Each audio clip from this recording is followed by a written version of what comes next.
नमस्कार, आप देखना शुरू कर चुके हैं थर्ड आई 17 न्यूज।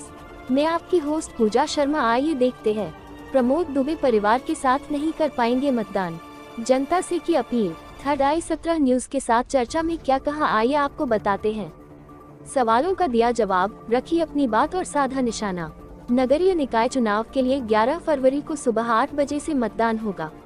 रायपुर नगर निगम के लिए कांग्रेस की महापौर पद की प्रत्याशी दीप्ति दुबे के पति वरिष्ठ कांग्रेस नेता पूर्व महापौर एवं सभापति प्रमोद दुबे ने जनता से बढ़ चढ़कर मतदान करने की अपील की। साथ उन्होंने बताया कि वे भी कल मतदान करने जाएंगे, लेकिन परिवार सहित मतदान नहीं कर पाएंगे। अलग अलग मतदान करने जाना पड़ेगा, इसका कारण भी उन्होंने बताया। उन्होंने अपनी बातें रखी एवं बेबाकी से सवालों का जवाब दिया, विपक्ष पर निशाना भी साधा। आइए आपको बताते हैं उन्होंने क्या कुछ कहा। थर्ड आई 17 न्यूज के लिए रायपुर से रविशंकर शर्मा और विशेष सहयोगी की खास रिपोर्ट। मतदान का दिन है, जनता से सबसे पहले आप क्या कहना चाहेंगे? देखिए, जनता से मैं केवल इतना आग्रह करूंगा कि वो मतदान अवश्य करे। सबसे पहला काम मतदान है। विद्यादान, कन्यादान, उसी की श्रेणी में निश्चित रूप से मतदान भी आज अनिवार्य है। और सभी से मैं हाथ जोड़ के प्रार्थना करता हूं कि आप रायपुर के विकास के लिए और सुदृढ़ व्यक्तित्व की धनी दीप्ति प्रमोद दुबे को 1 नंबर पर बटन दबा करके कांग्रेस को मजबूत बनाएं। सुरक्षित हाथों में रायपुर को सौंपिए। हमारा काम आप लोगों ने देखा है। सुबह 6 बजे भी लोग मुझे इसलिए याद करते हैं कि मोर रायपुर मोर जिम्मेदारी, या गाड़ी वाला आया घर से कचरा निकाल। ऐसे बहुत सारे अनेकों काम किए हमने। नालंदा लाइब्रेरी बनाई हमने, ऑक्सीजन बनाया हमने, तेली बांधा तालाब बनाया हमने, कटोरा तालाब बनाया हमने, बुज़ुर्गों के लिए बुज़ुर्गों की चौपाल और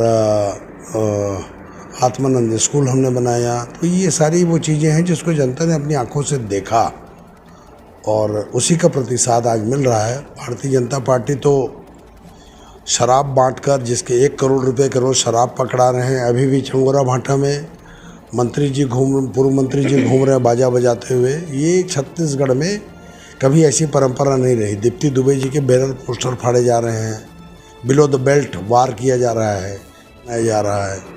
तो ये सब जो चीज़ें हैं, ये बिलो द बेल्ट कभी राजनीति, गंदी राजनीति हमने कभी नहीं देखी। इतने साल से हम भी चुनाव लड़ रहे हैं। आप आमने सामने चुनाव लड़िए ना। आप बीजेपी के आईटी सेल से कितनी गंदी गंदी चीज़ें डाल रहे हैं। वो तो संस्कारिक महिला है। आज हमारी कल तुम्हारी, देखो लोगों की बारी बारी। कल आपके साथ भी आपके पार्टी के लोग यही करेंगे। बस इतना ही कहूँगा मैं, और कल मतदान करने अवश्य निकलें। भाजपा ने अपना कार्यकर्ता सम्मेलन रायपुर में किया था। भाजपा के सारे पार्षद प्रत्याशी, महापौर प्रत्याशी उस मंच में थे, पूरी सरकार मंच में थी, मुख्यमंत्री भी मंच में थे।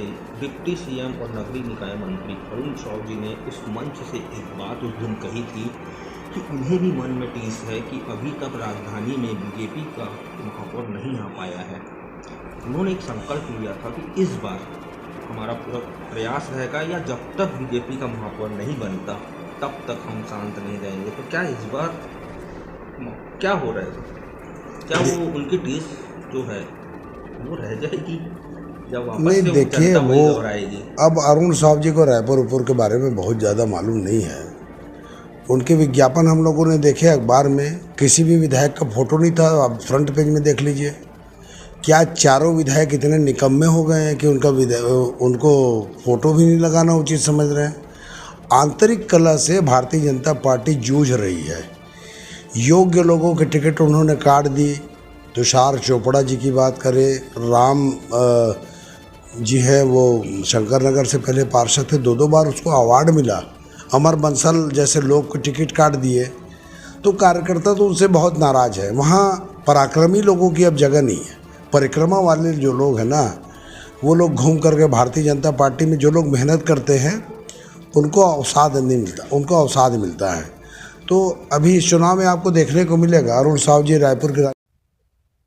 हमारे चैनल को लाइक, शेयर और कमेंट करना ना भूलें, क्योंकि हम हैं थर्ड आई एक साथ। बने रहें थर्ड आई एक साथ के साथ।